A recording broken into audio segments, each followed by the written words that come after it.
Hello friends, welcome back to my channel. চলো আজকে সবাইকে আমরা ঘুরিয়ে নিয়ে আসি বাওরে। এটা একটা নদীর পার, আমাদের বাড়ি থেকে অনেকটাই দূরে, বসিরহাট রাস্তার দিকে মনে হয় পড়ে। তো আমি, আমার বর, আমার ছেলে আর আমার বড় একজন বন্ধু অরিন্দম দার সাথে আমরা ঘুরতে গেছিলাম। তো এখানে বোটিংও হয়, পুরো পাড়টা ঘুরিয়ে আনে, কিন্তু আমরা ছিলাম কি এখানে একটাও বোট ফাঁকা ছিল না যে আমাদেরকে পাড়টা ঘুরিয়ে আনবে, তাই হলো না। তো ঠিক আছে, অন্য সময় হবে। এই করে সন্ধে হতে চলেছে, ঠান্ডা ঠান্ডাও হয়ে গেছে, আমরা ফিরে আসছি।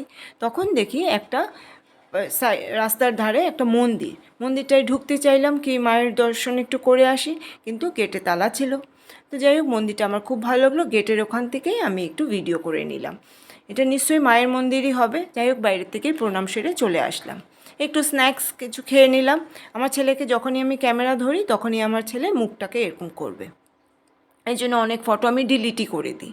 এই করে আমরা খুব সুন্দরভাবে সন্ধ্যেটা কাটালাম। আমার খুব ভালো লেগেছে জায়গাটা। তোমাদের ভিডিওটা কেমন লেগেছে জানিও। Thanks for watching.